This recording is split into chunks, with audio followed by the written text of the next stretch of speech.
everyone. Today's topic is index notation. I am your math teacher, Miss Aziza Ahmad. This is our video number 4. So let's start our topic. What is index notation?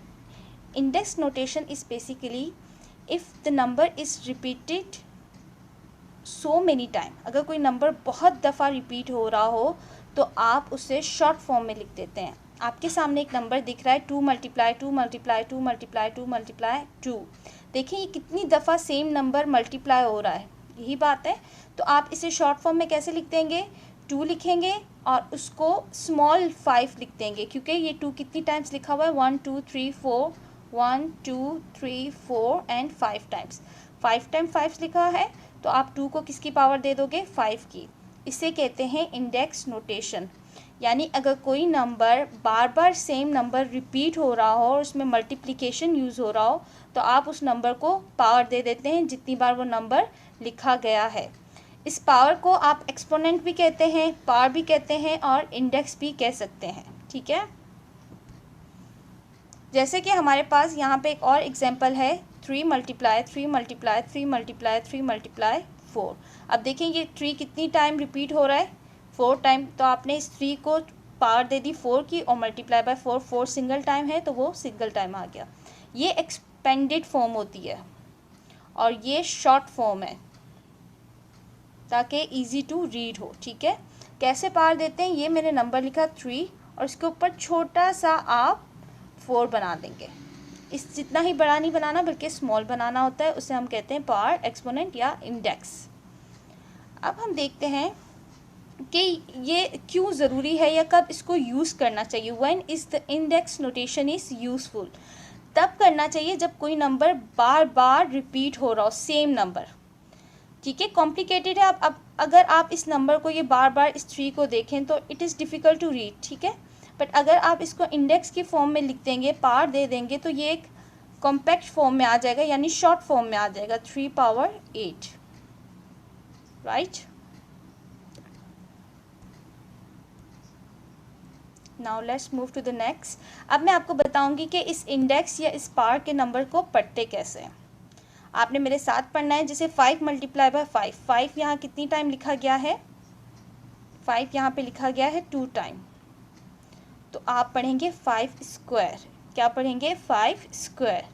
अब यहाँ 5 कितनी time लिखा गया है? 3 time. आपने 5 को 3 की power दे दी और पढ़ेंगे 5 क्यूब्ड. यानी कि अगर किसी नंबर पे 2 की पावर हो तो आप उसे पढ़ेंगे 5 स्क्वायर, और अगर किसी नंबर की पावर 3 हो तो आप उसे पढ़ेंगे 5 क्यूब. अब यहाँ देखिए एक नंबर है जो 5 टाइम्स लिखा गया है. ठीक है, ये नंबर 1 2 3 4 5. आप इसे पढ़ेंगे 5 to the power of 5. 5 to the power of 5. यहाँ 2 और 3 इसलिए नहीं पढ़ा क्योंकि इसका कोई ख़ास नाम है, बट यहाँ पर आप जो नंबर की पावर होगी उसी को पढ़ेंगे 5 टू द पावर ऑफ 5. या आप नॉर्मली भी पढ़ सकते हैं 5 पावर 5. अब नीचे नंबर देखें 1 2 3 4 5 6. 5 कितनी टाइम लिखा गया है? 6 टाइम. तो आप अब इसे कैसे पढ़ेंगे? 5 to the power of 6. 5 to the power of 6.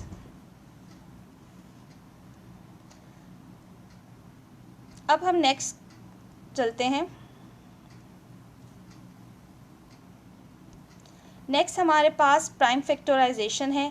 Prime factorisation में सबसे पहले एक्सप्लेन करूंगी प्राइम नंबर्स क्या होते हैं. प्राइम नंबर्स वो नंबर्स होते हैं जिनके सिर्फ 2 फैक्टर्स हों. एक वो नंबर खुद और दूसरा वो नंबर 1 के टेबल में आता हो. ठीक है, जैसे कि कुछ प्राइम नंबर्स हैं हमारे पास 2 3 5 7 11 13 एंड 17. आपने मेरी पिछली वीडियोस देखी होंगी और आपको ये प्राइम नंबर्स याद भी हो चुके होंगे. अब हम बात करते हैं फैक्टर्स क्या चीज़ होते हैं. फैक्टर्स बेसिकली वो 2 नंबर्स होते हैं जिन्हें जब आप मल्टीप्लाई करो तो तीसरा नंबर प्रोड्यूस हो जाए. The numbers you multiply together to get another number. ठीक है, और आप फैक्टर्स ब्रेक डाउन भी हो सकता है. फैक्टर्स को आप ब्रेक डाउन भी कह सकते हो. कैसे? आप ये देखें कि ये 6 को बनाने के लिए कौन कौन से नंबर चाहिए होंगे? 2 और 3.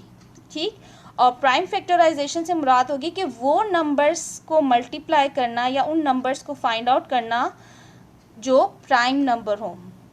जैसे कि 6 जो है वो 6 के टेबल में भी आता है, मगर अगर मैं प्राइम फैक्टराइजेशन कर रही हूँ तो यहाँ पे वो प्राइम नंबर्स लेकर आऊँगी जो 6 को प्रोड्यूस करते हैं, जैसे 2 3 6। आई होप दैट कि ये आपको बात क्लियर हो चुकी होगी कि प्राइम नंबर्स लेकर आने, फैक्टर्स वो ढूंढने जो प्राइम नंबर्स हों और वो कोई कंपोजिट नंबर बनाते हो या कोई भी XYZ नंबर बनाते हो। अब हम चलते हैं हमारे नेक्स्ट क्वेश्चन की तरफ। आ जाते हैं प्रैक्टिस नाउ 3 जो कि आपकी पेज नंबर 9 पे है। हम डिविजिबल मेथड यूज़ करेंगे जिसके लिए टी मेथड यूज़ होता है, ठीक है।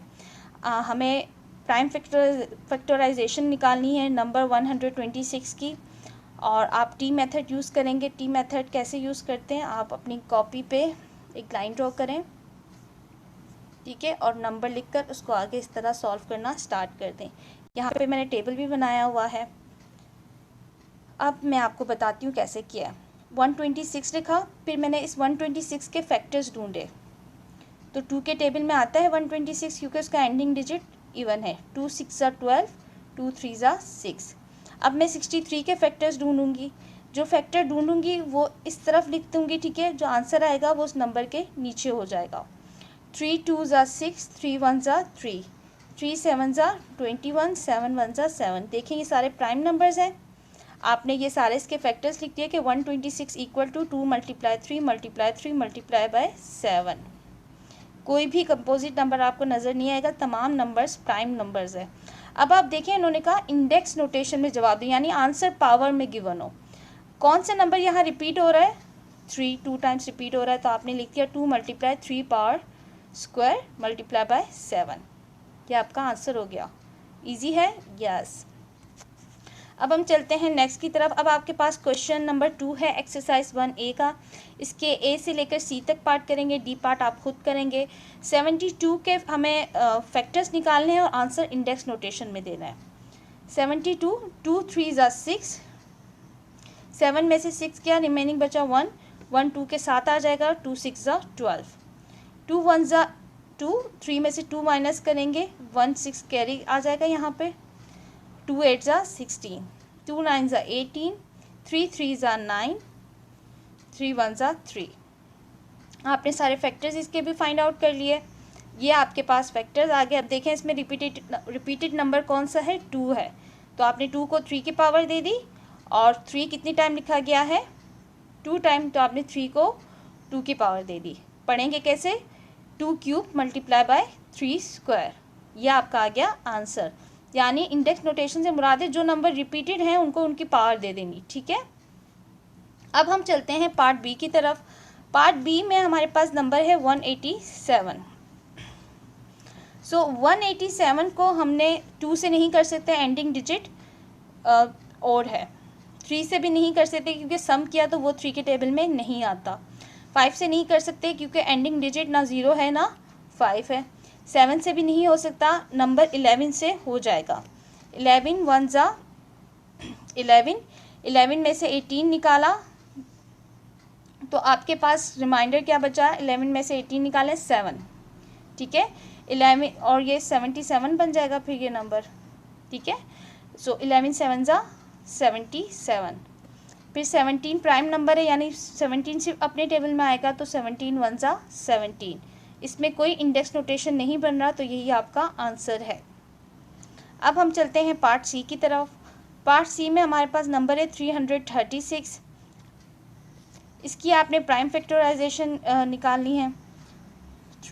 इजीली 2 से हो जाएगा। 2 1 2, 2 में से 3 निकाला 13 बचा, 2 में से 3 निकाला 1 बचेगा, 1 जब 3 के साथ आएगा तो ये नंबर 13 हो जाएगा। 2 6 12, 12 में से 13 निकालेंगे तो ये नंबर 1 6 के साथ आ जाएगा, ये नंबर बन जाएगा 16। 2 8 16। अब हम मूव करते हैं आगे। 2 8 16, 2 4 8, 2 4 8, 2 2 4, 2 2 4, 2 1 2, 3 7 21 और 7 1 7, ठीक है। आपने इसके सारे फैक्टर्स मालूम कर लिए। देखेंगे कौन से नंबर बार बार रिपीट हो रहा है। 2 नंबर रिपीट हो रहा है, कितनी टाइम रिपीट हो रहा है, 4 टाइम। आपने उसको उसकी power they the multiply 3 multiply by 7, ये आपके हो गए आंसर। अब क्लास इसका पार्ट जो डी है वो आप खुद करने की कोशिश करें। और एक और असाइनमेंट का क्वेश्चन है, ये आपके पास असाइनमेंट का क्वेश्चन है, ठीक है। आपने इस नंबर 66 की प्राइम फैक्टराइजेशन निकालनी है और आंसर इंडेक्स नोटेशन में देना है। So thank you so much for listening me. Allah हाफिज़।